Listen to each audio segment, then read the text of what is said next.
Selamat jumpa sahabat praktisi laboratorium dengan saya Yulia Kanta Subrata. Pada kesempatan kali ini akan dibahas studi kasus estimasi ketidakpastian pada penetapan asam linoleat dari lemak susu yang diekstraksi dari susu bubuk menggunakan metode GCFID. Maksudnya di sini metodenya gas kromatografi menggunakan detektor flame ionization detector atau FID. Apa perbedaan studi kasus pengujian pada video ini dengan studi kasus pengujian GC pada video sebelumnya? Pada studi kasus ini, sampel berupa padatan, dalam hal ini susu bubuk, sehingga analit atau measurand harus diekstraksi terlebih dahulu dari contoh untuk dapat diinjeksikan ke dalam kolom GC. Analit yaitu asam linoleat yang sudah terekstraksi ke dalam lemak susu termasuk analit yang tidak mudah menguap. Asam linoleat termasuk asam lemak yang tidak mudah menguap. Oleh karena itu, analit ini perlu diderivatisasi terlebih dahulu menjadi senyawa yang mudah menguap untuk dapat diuji dengan metode gas kromatografi. Terlihat pada studi kasus ini terlibat recovery dari proses ekstraksi dan reaksi derivatisasi. Dengan adanya reaksi derivatisasi, rumus molekul analit dalam bentuk aslinya, dalam hal ini asam linoleat, tidak akan sama dengan rumus molekul analit pada saat diinjeksikan ke dalam kolom GC. Analit yang diinjeksikan pada kolom GC sudah bukan berupa asam linoleat, melainkan berupa derivat atau turunannya, yaitu metil linoleat. Perbedaan lainnya, perhitungan ketidakpastian dari C-sample pada video ini akan dilakukan dengan cara cepat menggunakan metode spreadsheet seperti yang sudah diuraikan pada video dengan nomor bagian 3.11. Prosedur pengujian asam linoleat dari susu bubuk menggunakan metode GCFID, langkah demi langkahnya dapat diuraikan. Pertama-tama, ditimbang secara akurat sejumlah tertentu. Pada studi kasus ini jumlahnya adalah 10,0232 gram sampel susu bubuk. Dengan adanya NH4OH dalam campuran, sampel diekstraksi menggunakan alkohol, etir ether, dan petroleum ether. Asam lemak yang ada pada lemak susu yang terekstraksi diesterifikasi menggunakan NaOCH3 dan BF4 dalam CH3OH membentuk metil linoleat. Campuran reaksi kemudian diuapkan hingga hampir kering di bawah aliran gas nitrogen. Residu dilarutkan kembali dalam sejumlah kecil heptan dan larutan dipindahkan secara kuantitatif ke dalam labu takar 25 mili, diatkan hingga tanda batas dengan pelarut heptan.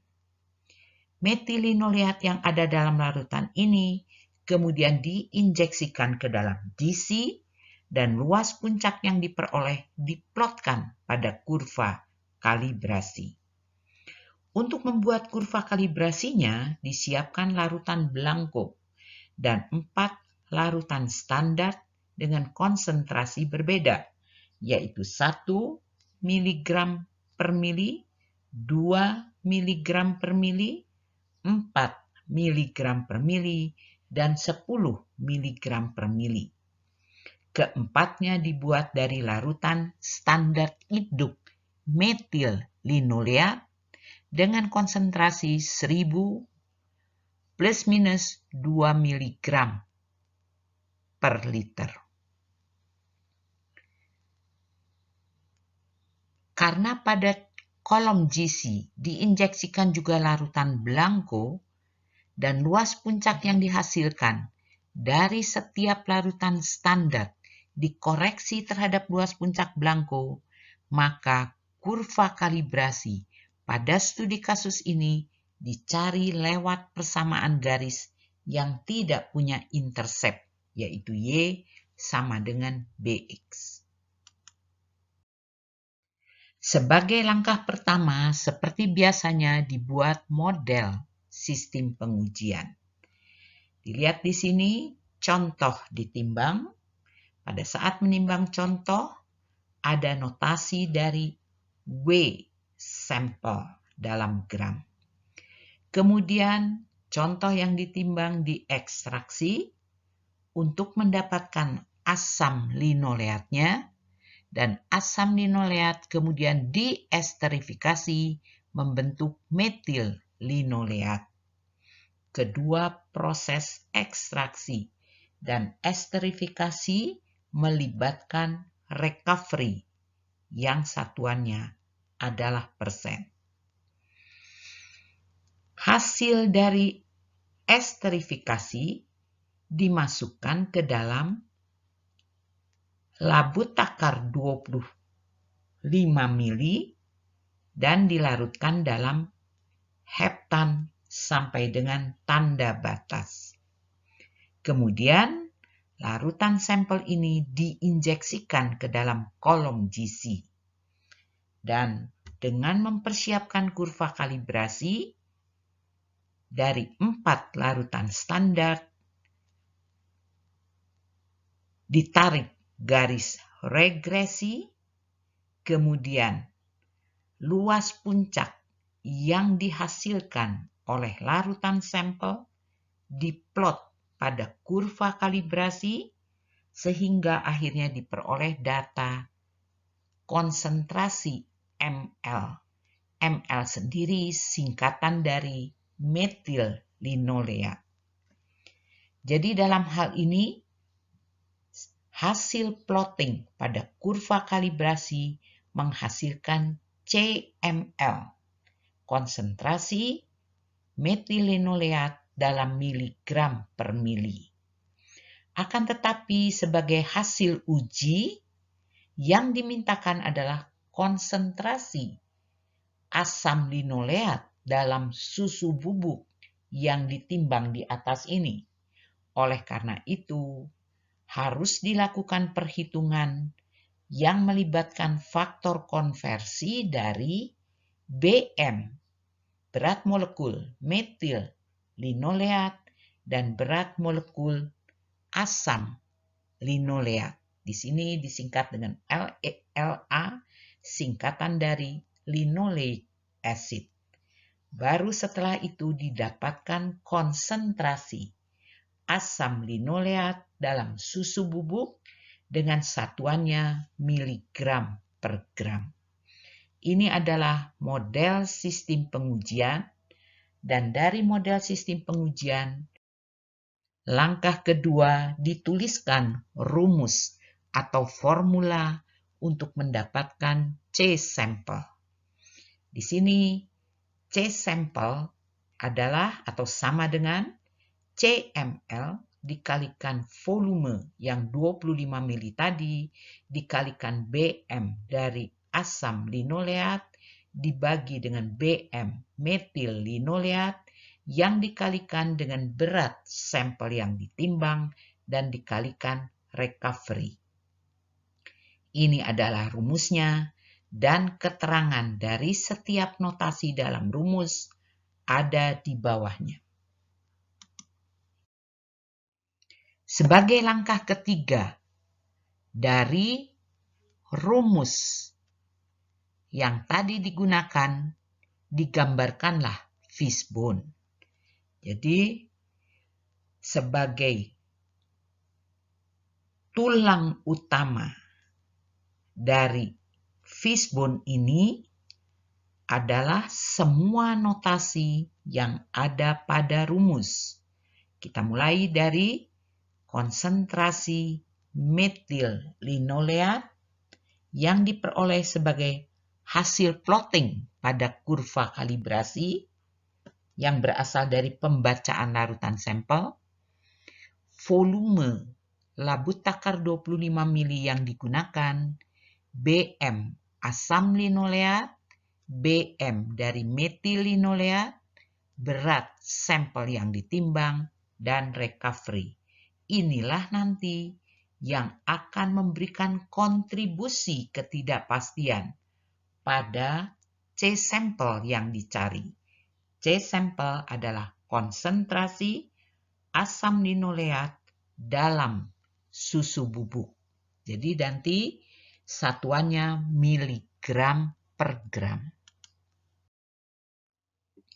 Langkah keempat, tentunya sebelum menghitung berapa ketidakpastian baku gabungan dari C-sampel, harus dihitung terlebih dahulu ketidakpastian baku dari setiap komponen yang berkontribusi. Pertama-tama dihitung dulu dari konsentrasi metil linoleat.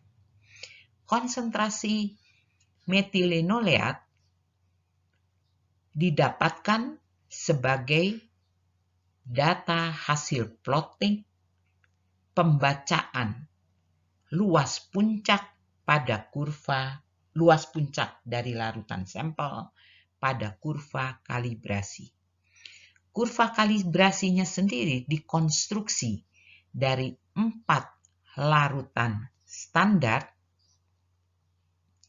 dengan konsentrasi masing-masing 1, 2, 4, dan 10 mg per mili yang disiapkan dari standar acuan metil linoleat dalam heptan dengan konsentrasi 1000 plus minus 2 mg per mili. Keempat larutan standar dan blanko diinjeksikan ke dalam kolom GC dan luas puncaknya dicatat seperti apa yang terlihat pada tabel di sebelah kanan ini. Jadi luas puncak yang diperoleh dari larutan blanko dipakai mengkoreksi luas puncak dari larutan standar.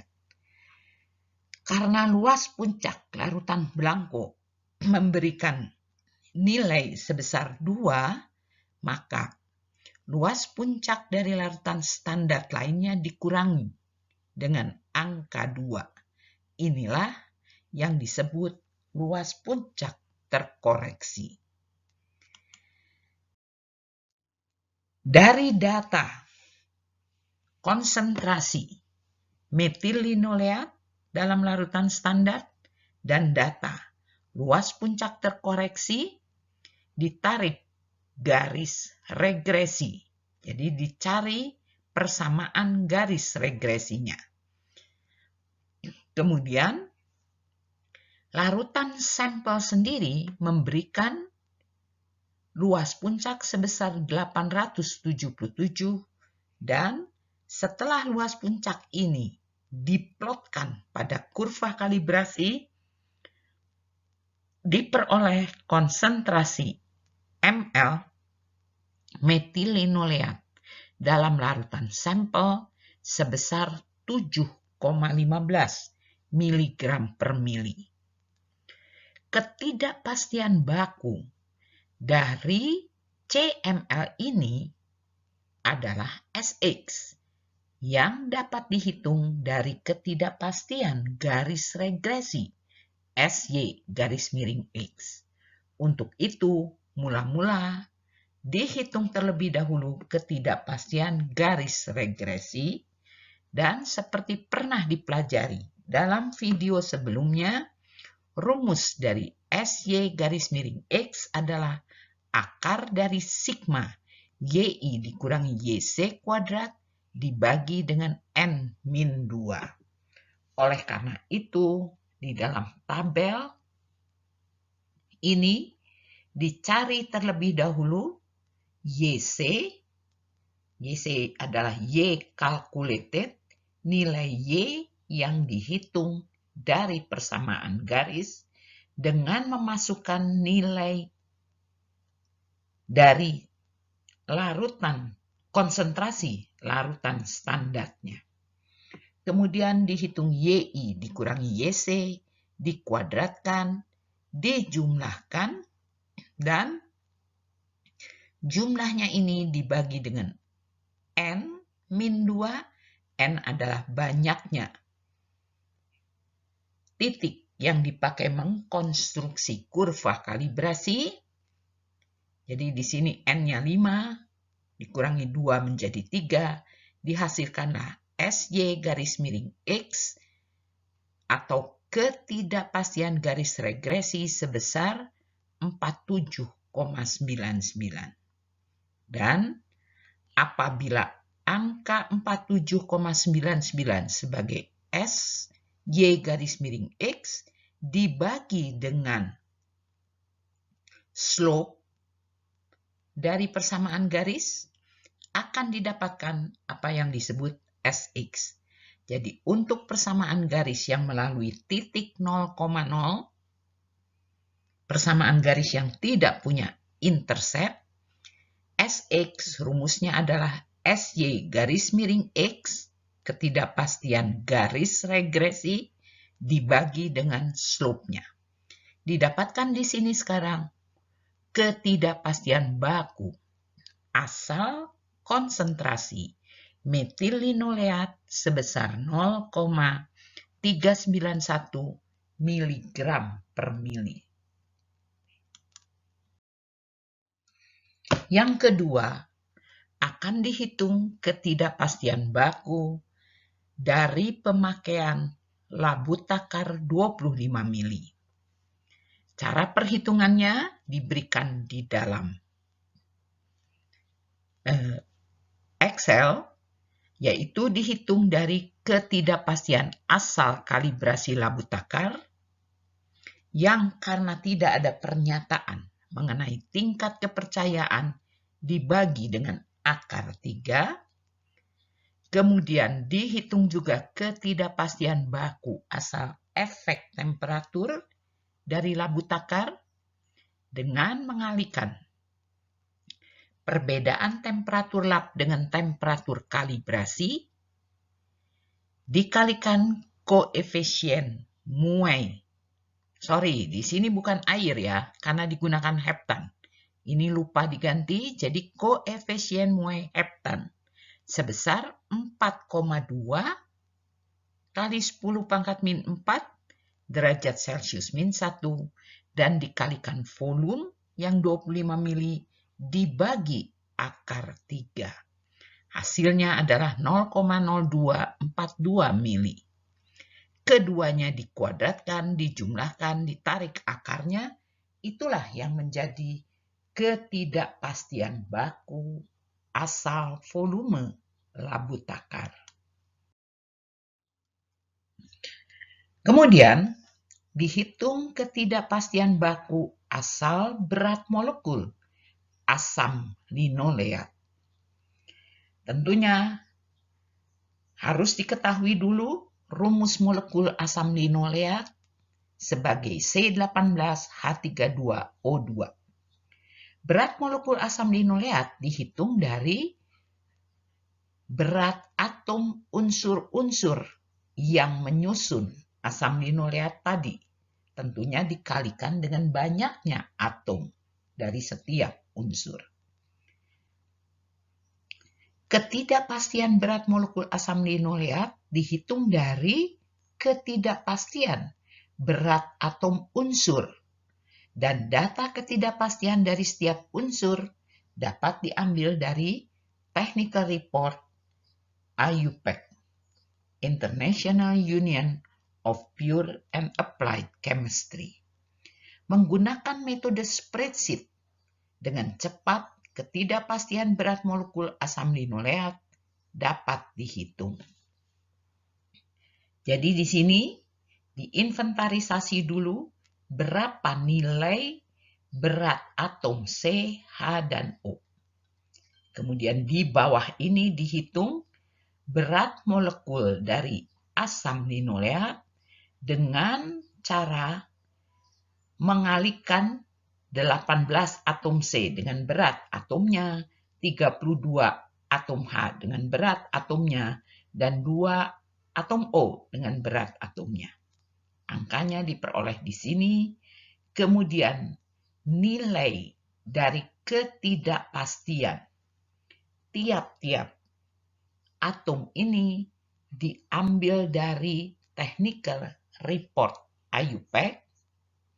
Di sana ada nilai ketidakpastian, tapi tidak menyebutkan tingkat kepercayaan. Oleh karena itu, nilai yang ada di dalam technical report IUPAC dibagi dulu dengan akar 3 untuk mendapatkan ketidakpastian baku dari masing-masing unsur tadi, C, H, dan O. Kemudian dengan cara cepat menggunakan spreadsheet di sini dapat dihitung berapa ketidakpastian baku dari berat molekul linoleic acid. Cara menghitung cepat ini sudah diuraikan pada video 3.11. Jadi apabila sahabat lupa bagaimana cara menghitungnya, silahkan membuka kembali video 3.11. Hal yang sama dilakukan untuk menghitung ketidakpastian baku asal berat molekul metil linoleatnya. Rumus molekul metil linoleat adalah C19H34O2. Dan sama dengan cara sebelumnya, ketidakpastian baku dari metil linoleat dihitung juga dengan cepat menggunakan metode spreadsheet.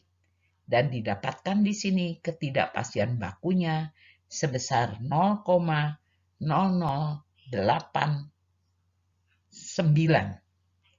kalau dibulatkan.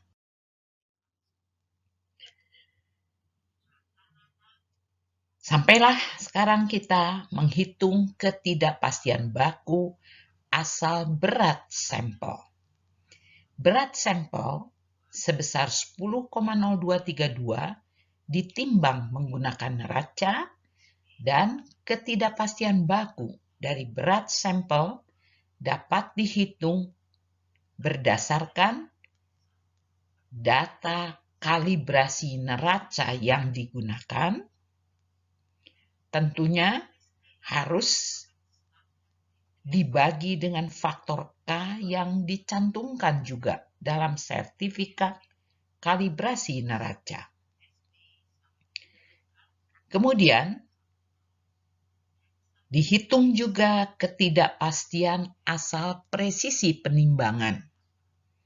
Dan seperti sudah berulang kali dikatakan bahwa ketidakpastian baku asal kalibrasi dihitung 2 kali, tapi ketidakpastian baku asal presisi dihitung hanya 1 kali, karena perhitungan presisi tadi sudah didasarkan pada selisih berat.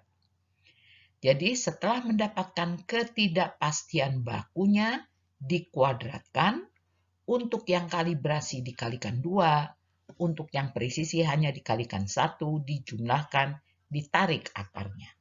Itulah ketidakpastian baku asal W sampel. Besarnya dilihat di sini 0, kalau dikonversi ke dalam gram, karena yang ditimbangnya adalah dalam gram, 0,00029 gram. Yang terakhir, perlu dihitung ketidakpastian baku asal recovery UR. Datanya diambil dari logbook laboratorium. Laboratorium pernah melakukan percobaan recovery menggunakan jenis sampel yang serupa dengan susu bubuk. dan diperoleh hasil recovery-nya 91,3% dengan standar deviasi sebesar 5,4%. Untuk sampel susu bubuk ini dilakukan percobaan recovery dan hasil recovery-nya 95%. Dengan demikian, ketidakpastian baku recovery untuk sampel susu bubuk ini dapat dicari dengan cara 5,4% dibagi dengan 91,3 dikalikan data recovery saat ini. Hasilnya adalah 5,61%. Langkah terakhir, langkah kelima, adalah menggabungkan semua ketidakpastian baku dari tulang utama. Dan di sini akan digunakan metode cepat, cara cepat menggunakan metode spreadsheet. Langkah demi langkah cara menghitungnya pada Excel dijelaskan dengan rinci pada video nomor bagian 311. Di sebelah kanan ini diberikan hasil perhitungan apabila digunakan cara pertama yang ada pada video 3.11 tadi. Dan dari hasilnya di sini kita dapatkan ketidakpastian baku dari C sampel adalah 1,3964 yang tentunya kalau mau dilaporkan sebagai ketidakpastian diperluas harus dikalikan dengan 2.